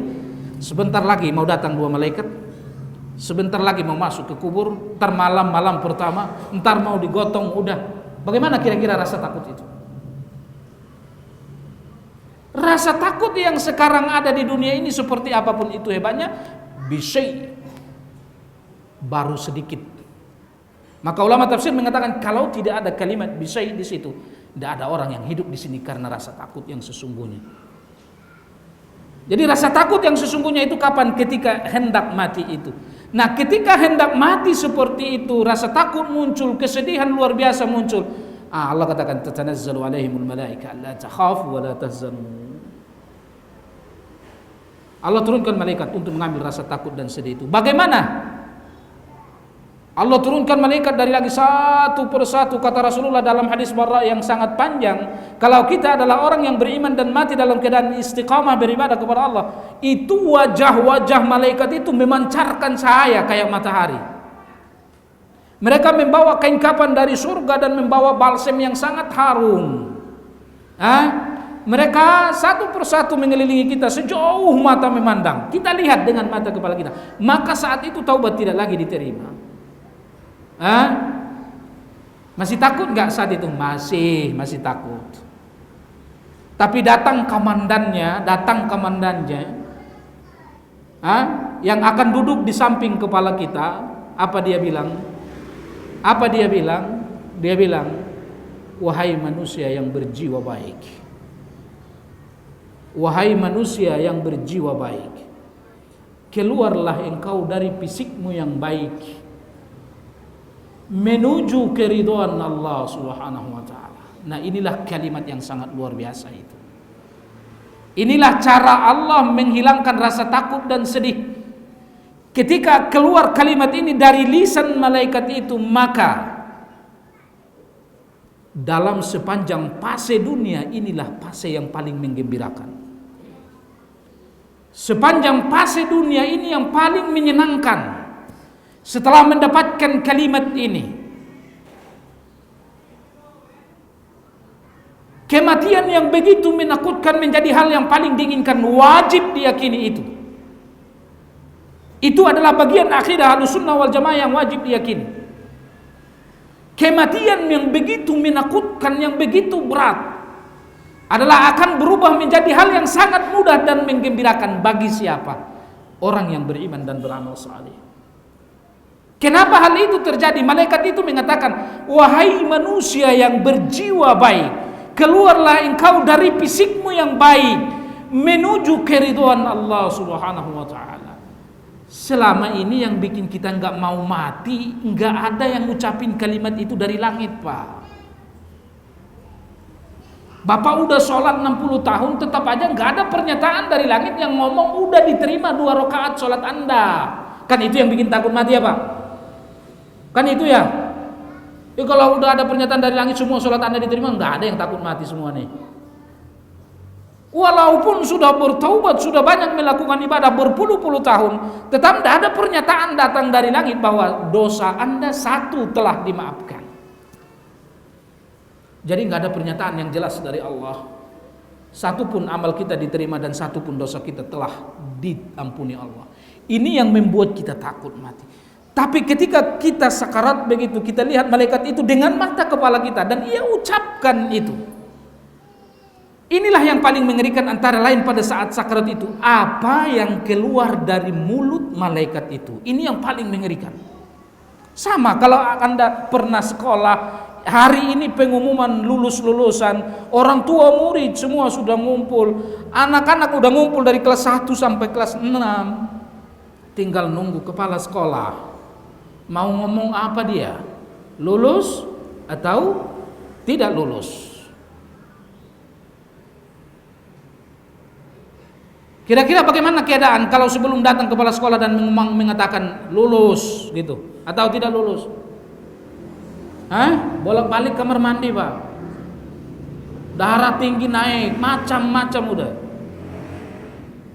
Dan inilah yang paling mengerikan bagi orang yang lagi sakarat. Yang anak buahnya, malaikatnya udah pada datang semua, udah ngelilingin semua. Komandannya ini belum turun. Dan kita lihat dia mau turun dan dia turun di samping kepala kita. Apa yang akan keluar dari lisannya? Kalau yang dia katakan, wahai manusia yang berjiwa baik, keluarlah engkau dari fisikmu yang baik. Jiwa yang baik, iman yang baik. Tanpa iman yang baik tidak akan lahir sebuah amal dari fisik. Maka ketika iman baik, amal pasti baik. Maka tidak akan pernah amal duluan sebelum iman. Dan iman tidak muncul tanpa ilmu. Wahai orang yang berjiwa baik, keluarlah engkau dari fisikmu yang baik menuju keridhaan Allah. Luar biasa. Luar biasa. Bergabunglah engkau dengan orang-orang yang baik. Bergabunglah engkau dengan orang-orang yang baik. Maka Rasul perintahkan kita mendoakan orang-orang yang sudah mati, yang baru mati, ya Allah gabungkanlah dia dengan orang-orang yang engkau beri hidayah. Pak, ternyata orang kalau udah mati, kalau orang-orang yang beriman itu bergabung, Pak, ketemu. Maka dalam hadis Rasul katakan kayak orang pulang kampung saling bertanya tentang cerita. Si anu gimana di perantauan sana? Maka Nabi katakan melalui Ibnu Mas'ud, kum fid dunya ka'an Ibnu Umar, kum fid dunya ka'annaka gharib. Kita di dunia ini orang rantau, orang asing. Jangan pernah merasa bahwa Anda adalah asli dunia. Anda adalah anak akhirat. Maka ulama mengatakan idza dhahaba yaumuka qad dhahaba ba'duk. Setiap hari berlalu hakikat dirimu adalah berkurang. Jadi orang yang sudah mati itu kalau mereka adalah orang-orang yang sama-sama beriman, salih, taat, bertemu enggak gitu, Pak? Bertemu. Mereka saling bertanya kata Rasulullah tentang ceritanya.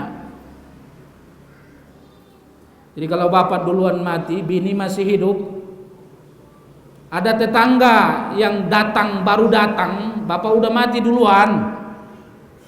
Setelah 3 tahun ada tetangga yang mati. Sama-sama orang taat, bisa ketemu? Bisa. Rasul yang katakan itu. Alhamdulillah si anu kamu udah datang, ya udah datang Pak. Alhamdulillah kita ketemu lagi ya Pak. Ya, ketemu. Bergabung orang yang beriman. Mau nggak bergabung dengan orang yang kafir kalau sudah mati? Mau? Mau nggak bareng-bareng orang kafir setelah mati? Ya kalau nggak mau jangan bareng-bareng sama orang kafir di dunia ini. Jangan mau bareng-bareng sama orang kafir. Nah, lalu ada cerita itu, ada nostalgia itu. Kamu udah datang ya, saya udah datang. Saya udah datang. Bagaimana kabar? Baik, alhamdulillah. Ini saya mau nanya nih, bini saya masih hidup gak Pak? Dia tahu nggak istrinya udah mati apa belum? Nggak tahu karena dia tidak melihat dunia lagi. Istri saya masih hidup nggak Pak? Masih. Masih. Binimu udah kawin lagi. Ada cerita itu ada. Ada cerita itu. Lah gimana sih? Janjinya dulu saya udah bilang kalau saya duluan jangan kawin lagi, kok kawin lagi? Ada nggak cerita begitu? Kalau ada itu bukan taman surga namanya. Bukan taman surga namanya. Udah kawin, bini ente udah kawin. Paling bapak nanya, itu lakinya soleh enggak? Soleh. Alhamdulillah ya Allah, mudah-mudahan kami bisa bertemu kembali. Ada yang mengendalikan dia. Tapi kalau bapak nanya, bini saya masih hidup enggak? Ya hidup gimana sih? Ente kan 3 tahun yang lewat udah mati. Nah, setahun setelah itu bini ente udah mati. Ah, benar. Iya. Jadi tahun yang lewat, 3 tahun yang lewat ente, setelah itu bini ente, setelah itu saya. Saya enggak pernah lihat bini saya di sini. Ayo kita cari Pak, kita cari. Ayo kita cari. Setelah mereka mencarinya tidak mereka temukan. Apa suaminya ngomong? Ya, udahlah. Kalau dia tidak di sini berarti dia ada di asuhan ibunya yang sangat jelek. Sedih nggak kira-kira? Sedih nggak kira-kira suami ini? Enggak, kalau sedih itu bukan taman surga. Kan saya udah bilang dulu, sholatlah yang benar. Saya udah bilang dulu, ngajilah yang benar. Bahkan saya pernah tabokin dulu, Pak, enggak pernah mau. Enggak pernah mau. Ya saya setelah saya mati ya tambah leluasa begitu. Ya udah mau ngapain? Enggak ada kesedihan. Enggak ada kesedihan. Jadi enggak akan ada ketemunya kalau bukan orang yang beriman. Tapi kalau Anda adalah orang yang beriman, anak Anda adalah orang yang beriman, istri Anda adalah orang beriman, orang tua Anda adalah orang beriman, itu hal yang sangat luar biasa, Pak. Itu hal yang sangat luar biasa. Saya pernah bahas di masjid ini.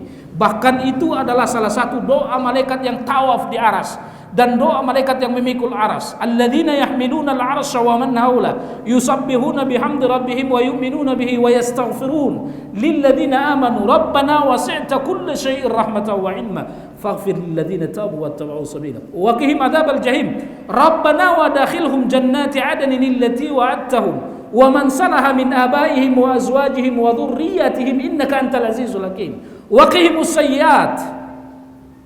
Kalau Anda adalah seorang ayah yang terus berusaha untuk menjadikan istri Anda adalah orang yang taat, anak Anda adalah orang yang taat, kakak Anda adalah orang yang taat, adik Anda orang yang taat, orang tua Anda orang yang taat, malaikat berdoa, malaikat yang memikul aras dan yang tawaf di samping aras, ya Allah ampuni mereka. Ampuni dosa mereka ya Allah. Ya Allah, masukkan dia bersama orang tuanya yang salih, anaknya yang salih, adiknya yang salih, kakaknya yang salih, orang tuanya yang salih ke surga. Wa qihimus sayyi'at. Pelihara mereka dari kejelekan-kejelekan dunia akhirat. Itu doa yang terus didapatkan seorang ayah. Seorang yang mengaku mukmin yang selalu berusaha untuk menjadikan keluarganya taat. Kalau malaikat yang mendoakan kira-kira bagaimana? Apa Anda mau masuk surga sendiri aja? Pandang tuh wajah bini lagi tidur dalam-dalam nih, bini gua mau gua bawa kemana? Pandang tuh wajah anak Anda dalam-dalam ketika tidur, ini anak saya mau saya bawa kemana? Apa saya ke surga, dia ke neraka? Pak, anak orang tidak bisa bapak paksa sholat, tapi anak bapak bisa. Bini orang tidak bisa bapak paksa sholat, tapi bini bapak bisa bapak paksa sholat. Kalau ada keluarga yang salah, maka yang salah kita laki-laki ini.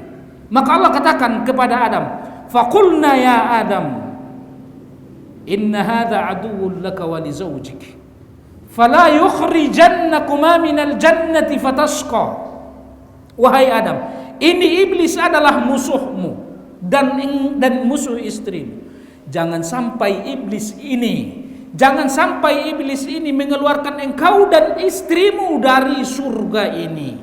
Kalau sampai itu terjadi, fatasqa, maka engkau Adam, Allah tidak katakan lagi engkau dan istrimu, tidak, tapi Allah katakan hanya pada Adam sendiri, maka engkau Adam pasti celaka. Melakukan kesalahan istri Adam karena diawali Adam. Salahnya istri kita, anak kita, adik kita adalah diawali dari kita, suami ini. Nah, jadi kalau ingin berkumpul kembali setelah mati, maka jadilah orang tua yang menjadikan keluarganya keluarga yang saleh, dan itu didukung oleh doa malaikat. Nah, jadi kalau begitu orang yang sudah mati yang saleh itu lama gak dikubur? Ya lama. Coba Bapak bayangin, kapan hari kiamat? Gak ada yang tahu kan? Ada yang tahu kapan hari kiamat? Tapi kira-kira pegal gak menunggu? Kalau orang yang beriman itu mati dalam keadaan husnul khotimah, begitu ia mati dan masuk ke kubur, lalu ia menjawab pertanyaan dengan baik, lalu ia ada di taman surga. Apakah orang yang udah mati ada yang masuk surga sekarang? Yang udah mati dari dulu udah yang masuk surga? Tidak ada. Tidak ada, Pak. Karena tidak ada yang masuk surga sebelum hari kiamat terjadi. Sebelum masuk surga mereka ada di mana? Barzakh. Ada di mana? Ada di taman surga. Mereka menikmati surga sampai hari kiamat terjadi. Luar biasa. Kalau begitu enak banget itu mati. Enak banget itu mati. Tapi kalau sebaliknya, maka Rasul katakan mungkin kalau kita masuk ke surga hanya ada dua kemungkinan kuburan itu. Salah satu lubang neraka atau salah satu taman surga. Hakikatnya kalau kita mati dalam keadaan baik husnul khatimah, maka kita istirahat dari semua hal kepenatan. Kita tinggal menikmati nikmat-nikmat surga sampai hari kiamat terjadi. Setelah hari kiamat terjadi, lalu ada proses, barulah masuk ke dalam surga. Jadi kalau begitu, kematian itu sangat nikmat bagi orang yang beriman dan istiqamah beribadah kepada Allah Subhanahu wa taala. Saudaraku sekalian, jangan pernah membenci kematian. Yang perlu bersiaplah untuk mati. Dan modal terbesar untuk itu selalu nasihati diri dengan kalimat mati. Mudah-mudahan ada manfaat. Ada pertanyaan, silakan.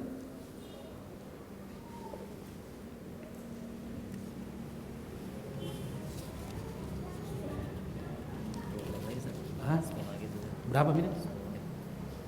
10 menit. Ini lembarannya berapa lembar?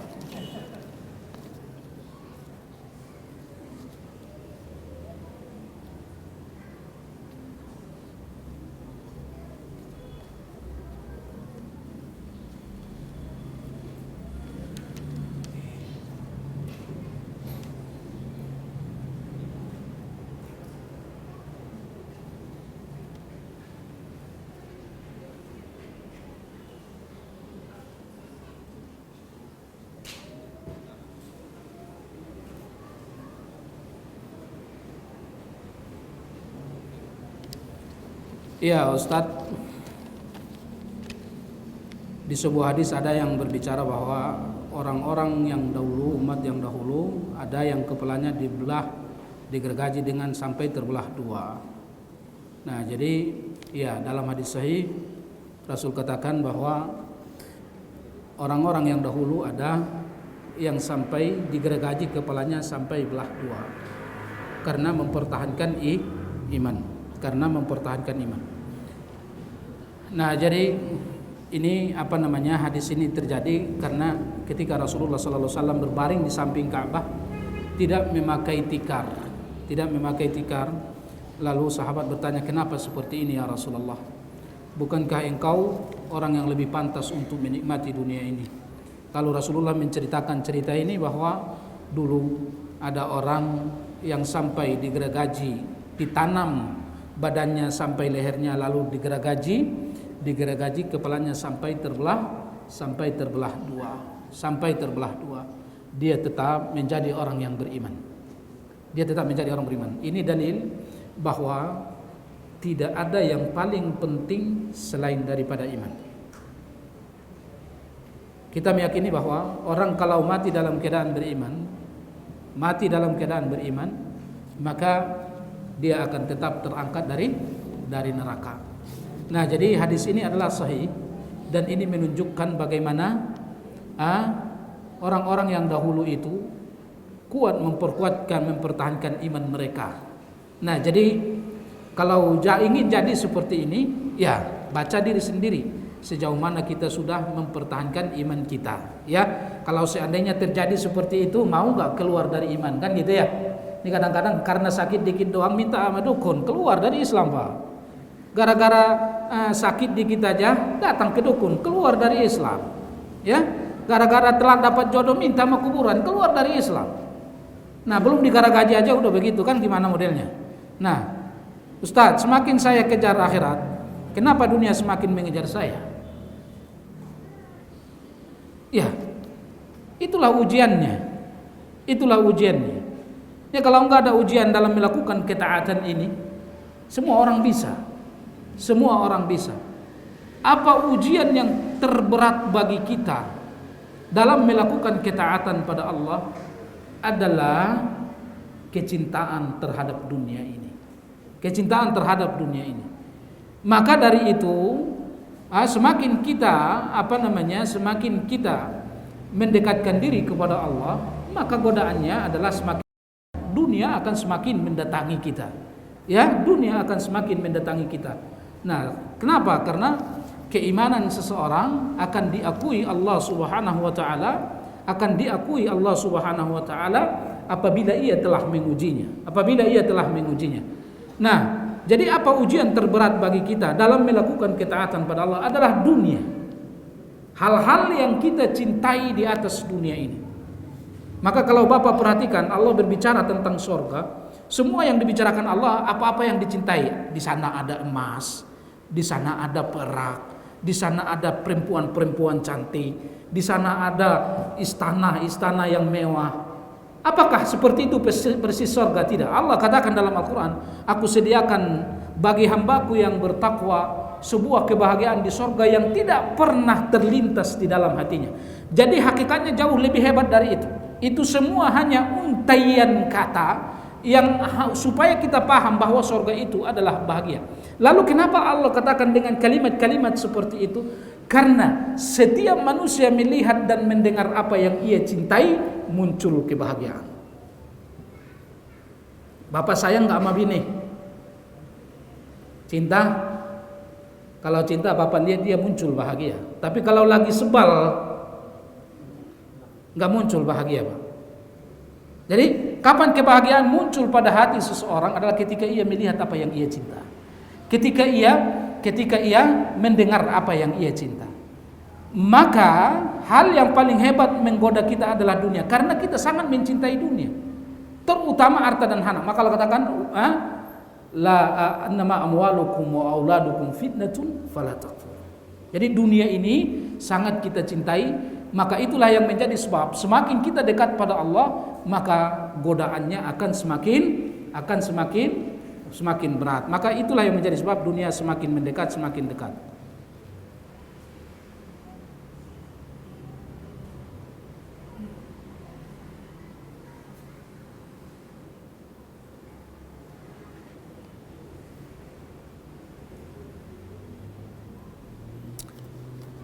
Mentaati perintah ulil amri itu adalah wajib selama perintah itu tidak bertentangan dengan Al-Quran. Jadi pertanyaannya, apakah mentaati perintah ulil amri yang zalim itu wajib? Wajib.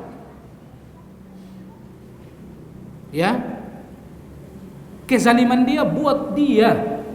Tapi kalau yang ia perintahkan itu adalah tidak bertentangan, tidak mesti harus sama dengan Al-Quran hadis.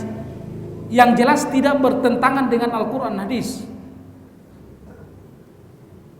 Ada nggak dalam Al-Quran hadis lampu merah? Ada nggak? Ada nggak dalam Al-Quran aturan lampu merah? Kalau lampu merah berhenti, lampu hijau jalan. Siapa yang ngomong itu? Pemerintah. Baik nggak itu? Udah tabrak aja. Kalau lampu merah jalan aja, gimana jadinya? Ini baik nggak? Baik. Yang mengatakan ini siapa? Pemerintah. Pemerintah itu zalim. Ya mungkin zalim. Tapi apakah harus dilakukan? Ya harus dilakukan. Kezaliman dia buat dia. Maka dari itu Allah katakan, ati'ullah wa ati'ur rasul wa ulil amri minkum. Ati'ullah wa ati'ur rasul. Taatlah pada Allah, taatlah pada Rasul. Ketika Allah berbicara taat pada Allah dan taat pada Rasul, ada kalimat ati'u. Ati'ullah wa ati'ur rasul. Ada kalimat ati'u. Kenapa? Karena taat pada Allah dan Rasul mutlak kebenarannya, mutlak ketaatannya. Wa ulil amri ada hanya kalimat wawu ataf dan tidak ada kalimat ati'u. Kenapa? Karena tergantung. Karena tergantung. Kalau yang dikatakan pemimpin itu adalah baik, saya katakan tadi baik tidak mesti harus sesuai Al-Quran hadis. Dia tidak berdosa, dia tidak menabrak Al-Quran hadis, itu wajib ditaati. Wajib ditaati. Ya, maka dari itu Rasul katakan antum a'lamu bi umuri dunyakum. Nah, jadi selama itu aturan-aturan pemerintah itu adalah untuk kebaikan kita dan ia tidak menabrak rambu-rambu Al-Quran hadis, maka wajib ditaati walaupun pemerintahnya adalah zalim. Jadi kalau harus pemerintahnya taat dulu repot, Pak. Pemerintah yang zalim itu muncul karena rakyat yang zalim. Nggak usah kita banyak cerita. Lihatin aja, kita salahin aja orang Islam ini. Lihat, orang Islam nggak mau bersatu sampai sekarang kan. Ahok tuh kuat bukan karena dia kafir dan orang kafir yang di sekelilingnya. Orang-orang muslim yang bermental munafik. Banyak yang dianggap dan mengaku ulama tapi mau mendukung, menafsirkan Al-Quran, menjual Al-Qurannya, ingin menjadikan orang kafir sahabatnya karena takut nggak dapat uang, takut nggak dapat pangkat. Ahok aja tahu apa makna ayat 51 Maidah. Orang ulama ngelincirin mulu.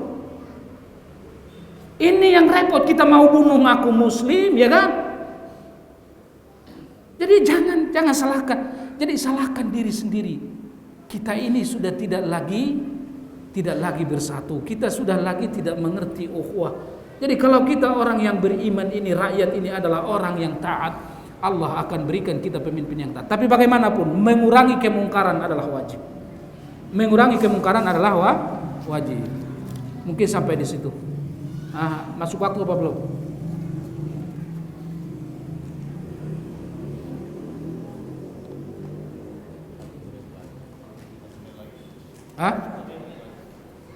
Pertanyaan berikutnya, apakah termasuk suami yang dayus ya?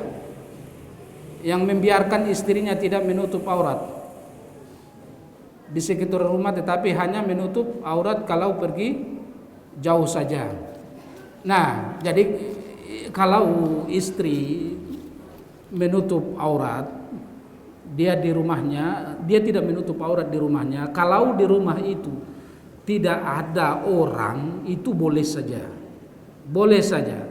Kalau di rumah itu yang ada hanya suaminya, ada anaknya, ada orang tuanya, itu dia tidak berdosa. Dia tidak berdosa kalau dia tidak berjilbab, tidak menutup auratnya. Nah, tapi kalau dia keluar, dia tidak menutup aurat, lakinya tidak keberatan, nah itulah baru dinamakan dengan dayus. Dayus itu apa? Dayus itu adalah mati rasa imannya. Ya. Nah, jadi tidak ada kecemburuan, tidak ada rasa marah pada istri yang seperti ini. Ini dayus namanya. Istrinya mau ngaji atau tidak, dia enggak keberatan. Istrinya sholat atau tidak, dia enggak keberatan. Ini namanya dayus. Ada orang begitu? Ada ya. Sholatnya rajin, ngajinya rajin, tapi anaknya enggak diperhatiin, istrinya enggak diperhatiin, itu namanya dayus. Ya, itu namanya dayus. Nah, melihat orang durhaka kepada Allah, menghina Islam dan lain tidak keberatan, itu namanya dayus. Ya, mati rasa imannya. Nah, jadi pertanyaannya masih banyak, gak mungkin kita jawab. Mohon maaf kalau ininya tadi terlalu panjang. Kita tutup dengan kafarah majelis. Subhanakallahumma wa bihamdika asyhadu an la ilaha illa anta astaghfiruka wa atubu ilaik. Assalamualaikum warahmatullahi wabarakatuh.